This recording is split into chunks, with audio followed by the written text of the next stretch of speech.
नमस्ते दोस्तों, मेरा नाम अंकिता है। उम्र 24 साल, लंबाई 5 फुट 5 इंच, रंग गोरा, बाल काले और लंबे जो कमर तक आते हैं। फिगर अहम 34, 28, 36, मतलब थोड़ा भरा हुआ, थोड़ा पतला, बिल्कुल वो शेप जो लड़के एक बार देख लें तो नज़र हटाना मुश्किल हो जाता है। मैं खुद को बहुत सुंदर नहीं कहती, लेकिन जो लोग कहते हैं उनकी नज़र में मैं थोड़ी ज़्यादा ही हॉट लगती हूँ। मेरी आंखें बड़ी बड़ी हैं, होंठ गुलाबी, और जब मैं हंसती हूँ तो गालों पर 2 छोटे छोटे डिम्पल पड़ जाते हैं। बस इतना ही बता देती हूँ। अब सीधे कहानी पर आती हूँ। ये बात करीब 8 महीने पहले की है। हम लोग एक छोटे से कस्बे में रहते हैं, नाम है शिवपुर। घर के बाहर गली, गली के बाहर खेत और खेतों के बाद नदी। बहुत शांत जगह है। हमारे घर के बिल्कुल बगल में शर्मा जी का घर है। उनका बेटा समीर भैया शहर से वापस आया था, MBA करके आया था, जॉब छोड़ दी थी, अब घर पर कुछ नया बिजनेस शुरू करने की सोच रहा था। उसकी उम्र 27 की थी, लंबी हाइट, चौड़ी छाती, बाल थोड़े कर्ली और आंखों में वो शहर वाली चमक। पहली बार जब मैंने उसे देखा तो दिल में कुछ हलचल सी हुई थी, लेकिन मैंने सोचा बस ऐसे ही देखा करते हैं लड़के। एक दिन शाम को मैं अपने घर के आंगन में कपड़े सुखाने लगी थी। सफ़ेद कुर्ती पहनी थी, थोड़ी टाइट वाली, और नीचे लेगिंग। कपड़े खोलते वक्त मेरी कुर्ती ऊपर चढ़ गई तो पेटी थोड़ी सी दिख गई। मैं झट से नीचे की, लेकिन तभी समीर भैया अपने घर के गेट से निकल रहे थे। उनकी नज़र मुझ पर पड़ी। वो रुक गए, फिर धीरे से बोले, अंकिता, कपड़े सुखाने में इतनी मेहनत कर रही हो, लगता है आज बहुत पसीना आ रहा है। मैं शर्मा गई। हाँ भैया, गर्मी बहुत है ना? वो मुस्कुराए। गर्मी तो बहुत है, लेकिन तुम्हारी वजह से और भी ज़्यादा लग रही है। मैं समझ गई वो क्या कह रहे हैं। दिल ज़ोर से धड़का, फिर भी मैंने हंस के टाल दिया। आप भी ना भैया ऐसे बातें करते हो। वो अंदर आए, गेट बंद किया और मेरे पास आकर बोले, सच बोलूं, तुम आज बहुत अलग लग रही हो। ये कुर्ती बिल्कुल परफेक्ट फिट है। मैं नीचे देखा। कुर्ती सच में थोड़ी छोटी थी, छाती के पास टाइट। मैं बोली, बस ऐसे ही पहन ली थी। गर्मी में कुछ और सुकून नहीं देता। वो थोड़ा पास आए। तो गर्मी कम करने का कोई उपाय बताऊं? मैं हंस पड़ी। क्या उपाय? थोड़ा पानी पीना चाहिए, या फिर थोड़ा ठंडा हो जाओ। उनकी आवाज़ में वो नॉटी सी मिठास थी। मैं समझ रही थी वो क्या हिंट दे रहे हैं, लेकिन मैंने सीधा जवाब दिया, पानी तो अंदर ही पिया है, बाहर ठंडा होने का टाइम नहीं है। वो हंसे। ठीक है, मैं चलता हूँ, कल मिलते हैं। और वो चले गए। उस रात मुझे नींद नहीं आई। उनकी बातें दिमाग में घूम रही थी। ये कुर्ती परफेक्ट फिट है, मतलब क्या था? दिल में एक अजीब सी खिचड़ी सी हो रही थी। थरकी वाली फीलिंग भी थी और थोड़ी सी एक्साइटमेंट भी। अगली सुबह मैं अपने घर की किचन में थी। माँ बाहर गई थी, पापा दुकान पर। मैं चाय बना रही थी, तभी गेट पर आवाज़ हुई, अंकिता, घर पर हो? समीर भैया थे। मैं झट से दरवाज़ा खोला। उन्होंने एक डिब्बा पकड़ा हुआ था। ये ना दरे, वो अम्मी ने भेजा है, घर का बना घी, तुम लोगों को देना था। मैं डिब्बा ले लिया। थैंक यू भैया। वो बिना पूछे अंदर आए। चाय बना रही हो, मुझे भी एक कप दे दोगी? मैं बोली, आप बैठिए, मैं बना देती हूँ। वो किचन के पास वाली कुर्सी पर बैठ गए। मैं स्टोव पर थी, पीठ उनकी तरफ। उन्होंने बोला, तुम किचन में बहुत अच्छा लगती हो। मैं मुड़ के देखा। ऐसे क्यों? तुम्हारे हाथों में जादू है, और ये कुर्ती भी पीछे से भी परफेक्ट दिख रही है। मैं शर्मा गई। कुर्ती पीछे से भी टाइट थी, हिप्स पर फिट। मैं बोली, भैया आप भी ना? रोज़ ऐसे ही बातें। वो हंसे। सच तो बोल रहा हूँ, तुम्हारी बॉडी बिल्कुल नेचुरल है, कोई फेक नहीं। मैं चाय छलका दी। आप इतनी ओपनली कैसे बोल देते हो? वो उठ के मेरे पास आए। क्यों? सच बोलने में क्या बुराई है? तुम सुंदर हो और मैं उससे इम्प्रेस हो जाता हूँ। उनका हाथ मेरा हाथ छुआ जब मैं कप दे रही थी। करंट सा लगा। मैं रुक गई। वो बोले, तुम्हारे हाथ कितने सॉफ्ट हैं। जैसे मलाई। मैं बोली, भैया प्लीज़। वो पीछे हटे। सॉरी, ज़्यादा बोल गया, चाय पी लेता हूँ। हम दोनों किचन में ही बैठ गए। चाय पीते हुए बातें शुरू हुईं। वो शहर की बातें सुना रहे थे, मैं सुन रही थी। फिर उन्होंने बोला, तुम कभी शहर गई हो? नहीं भैया, यही सब कुछ है। कभी चलना है तो बता देना, मैं ले जाऊंगा। वहाँ बहुत कुछ देखने को मिलेगा। मैं समझ गई वो क्या कह रहे हैं। मैं यही खुश हूँ। वो मुस्कुराए। खुश तो मैं भी हूँ जब तुमसे बात करता हूँ। उस दिन वो 2 घंटे बैठ के बातें करते रहे। हर बात में डबल मीनिंग थी। कभी तुम्हारी स्माइल कितनी जूसी है, कभी तुम्हारे लिप्स कितने सॉफ्ट लगते हैं, कभी तुम्हारी वॉक में एक अलग सी रिदम है। मैं हंस हंस के टाल देती, लेकिन अंदर से गर्म हो रही थी। सोच रही थी, ये लड़का तो पूरा थरकी है, लेकिन फिर भी बात करने में मज़ा आ रहा था। शाम को जब वो जा रहे थे तो बोले, कल सुबह 9 बजे आता हूँ, एक काम है, तुमसे हेल्प चाहिए। मैं बोली, क्या काम? बिजनेस का आइडिया डिस्कस करना है। तुम्हारे आइडियाज़ बहुत अच्छे होते हैं। मैं हंस पड़ी। ठीक है, आ जाना। उस रात मैं सो नहीं पाई।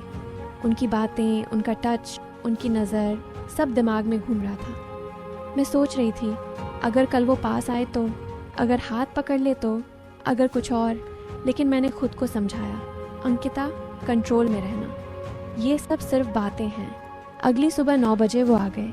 मैं रेडी थी, पिंक सूट पहना था, थोड़ा डीप नेक वाला। वो अंदर आए, मुझे देखा और बोले, वाह, आज तो बिल्कुल हीरोइन लग रही हो। मैं शर्मा गई। बस ऐसे ही पहन लिया। वो मेरे टॉप खोला। देखो, मैं एक ऑनलाइन स्टोर शुरू करना चाहता हूँ, लेडीज़ क्लोथ्स का। तुम मॉडल बनोगी? मैं चौंक गई। मॉडल? हाँ, तुम पर कपड़े अच्छे लगते हैं, फ़ोटोज़ क्लिक कर लेंगे और ऑनलाइन डाल देंगे। मैं बोली, भैया ये थोड़ा रिस्की है ना? वो हंसे। रिस्क तो लाइफ में होता है, और वैसे भी तुम्हारे जैसे फिगर पे सब कुछ अच्छा लगेगा। Tight jeans, crop top, sari, सब ट्राई कर सकती हो। मैं दिल में सोच रही थी, ये तो पूरा प्लान बना रहा है मुझे देखने का। फिर भी मैंने बोला, देखते हैं। वो लैपटॉप पर डिज़ाइन दिखाने लगे। हर डिज़ाइन के साथ कमेंट कर रहे थे, ये ड्रेस तुम पर लग के तो आग लग जाएगी, इसमें तुम्हारी कमर कितनी शार्प दिखेगी, ये नेकलाइन तुम्हारे क्लीवेज को बहुत हाईलाइट करेगी। मैं सुन सुन के लाल हो रही थी। फिर उन्होंने बोला, चलो एक सैम्पल ट्राई करके देखते हैं। मेरे पास कुछ सैम्पल थे जो मैंने अपने बॉटिक से लिए थे। मैं अंदर गई, चेंज किया, एक ब्लैक टॉप और स्कर्ट पहनी, बाहर आई। वो मुझे देखते ही बोले, ओह माय गॉड अंकिता, तुम तो बॉम्ब हो। मैं शर्मा के बोली, आप भी ना। वो उठ के मेरे पास आए। थोड़ा घूमो ज़रा। मैं घूमी। स्कर्ट थोड़ी शॉर्ट थी, लेग्स दिख रहे थे। वो बोले, लेग्स कितने स्मूथ हैं, जैसे सिल्क। मैं रुक गई। भैया बस। वो हंसे। सॉरी, फोटोग्राफर मोड ऑन हो गया। फिर फ़ोटोज़ क्लिक किए। हर फ़ोटो के बाद कमेंट, ये पोज़ हॉट है, ये एंगल से तो तुम्हारी कर्व्स किलर लग रही हैं। मैं दिल में सोच रही थी, ये कब तक जाएगा? क्या ये मुझे टच करेगा? क्या कुछ होगा? टेंशन बढ़ रही थी, लेकिन उस दिन भी कुछ नहीं हुआ। वो फ़ोटोज़ लेकर चले गए। बोल गए, कल वेबसाइट पर डाल देंगे, तुम फेमस हो जाओगी। मैं रात भर सोचती रही, ये सब क्या हो रहा है। मैं एक्साइटेड भी थी, डरती भी थी। अगले दिन से रूटीन बन गया। रोज़ सुबह वो आते, बिजनेस की बातें, कपड़े ट्राई करना, फ़ोटोज़, डबल मीनिंग कमेंट्स। कभी वो मेरा हाथ पकड़ के पोज सेट करते, कभी बाल ठीक करते, कभी कमर पर हाथ रख के इधर से एंगल बेहतर है कहते। हर बार करंट सा लगता, लेकिन वो कभी लाइन क्रॉस नहीं करते। मैं भी कुछ नहीं कहती, अंदर से गर्म हो जाती, लेकिन बाहर हंस देती। एक दिन हम दोनों लेट तक बैठ के वेबसाइट डिज़ाइन कर रहे थे। रात के 11 बज गए थे। घर वाले सो चुके थे। वो बोले, थक गई हो? मैं बोली, थोड़ी सी। वो उठ के मेरे पास आए, चलो थोड़ा रेस्ट कर लो। वो सोफ़ा पर बैठ गए। मैं भी पास बैठ गई, बहुत पास। उनकी बॉडी की गर्मी महसूस हो रही थी। वो बोले, तुम्हारे बाल कितने अच्छे हैं, छू सकता हूँ? मैं चुप रही। उन्होंने धीरे से मेरा बाल पकड़ा, उंगलियों से सहलाया। मैं आंखें बंद कर ली। दिल जोर जोर से धड़क रहा था। वो बोले, तुम कितनी सॉफ्ट हो, पूरी बॉडी। मैं आंखें खोली। भैया, ये क्या कर रहे हो? वो रुक गए। सॉरी, ज्यादा हो गया, मैं जा रहा हूँ। और वो चले गए। उस रात मैं रो पड़ी, सोच रही थी मैं क्या चाहती हूँ, वो क्या चाहता है, कुछ होगा या नहीं। अगले कुछ हफ्ते ऐसे ही गुजर गए, रोज़ मिलना, बातें, टच, कमेंट्स, टेंशन, लेकिन कुछ नहीं हुआ। मैं खुद को कंट्रोल कर रही थी, वो भी। एक दिन उन्होंने बोला, अंकिता, मैं तुमसे कुछ कहना चाहता हूँ। मैं दिल थामा। बोलो। वो बोले, मैं तुम्हें बहुत पसंद करता हूँ, बहुत दिन से। तुम्हारे साथ टाइम स्पेंड करना, बातें करना, सब अच्छा लगता है। मैं चाहता हूँ हम एक साथ हों। मैं चुप रही, फिर बोली, भैया, मैं भी आपको पसंद करती हूँ, लेकिन मैं रेडी नहीं हूँ अभी। वो बोले, क्यों? मैं बोली, क्योंकि मैं चाहती हूँ सब सही तरीके से हो, शादी, फैमिली, सब कुछ। मैं ऐसे ही फिजिकल चीज़ों में नहीं जाना चाहती। वो चुप हो गए, फिर मुस्कुराए। तुम बिल्कुल सही कह रही हो, मैं भी यही चाहता था। मैं तुम्हें रिस्पेक्ट करता हूँ। मैं वेट करूँगा जब तक तुम रेडी ना हो। मैं हैरान हो गई। सच? वो बोले, हाँ, मैं थोड़ा नॉटी बातें करता था, लेकिन वो सिर्फ मजाक था। असल में मैं तुम्हें सीरियसली चाहता हूँ, एक अच्छी जिंदगी के साथ। उस दिन से सब बदल गया। हम दोनों ने डिसाइड किया कि हम धीरे धीरे आगे बढ़ेंगे। बिजनेस साथ में चलाया, घर वालों को बताया, सब खुश हुए। 6 महीने बाद हमारी शादी हुई। बहुत सिंपल, बहुत प्यारी। आज मैं ये सब इसलिए बता रही हूँ क्योंकि बहुत सी लड़कियाँ सोचती हैं कि लड़के सिर्फ एक ही चीज़ चाहते हैं, लेकिन नहीं। कुछ लड़के सच में प्यार करते हैं, रिस्पेक्ट करते हैं, वेट करते हैं।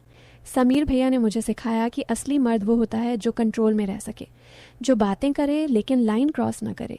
और हाँ, हम दोनों जिए अभी अब बहुत खुश हैं। अब भी कभी कभी वो नॉटी बातें करते हैं, लेकिन अब वो सिर्फ हम दोनों के बीच का मजाक है। और मैं भी अब ओपनली हंस के जवाब देती हूँ। बस इतनी सी कहानी थी मेरी। उम्मीद है आपको पसंद आई होगी। गुड नाइट, सपने में मिलते हैं।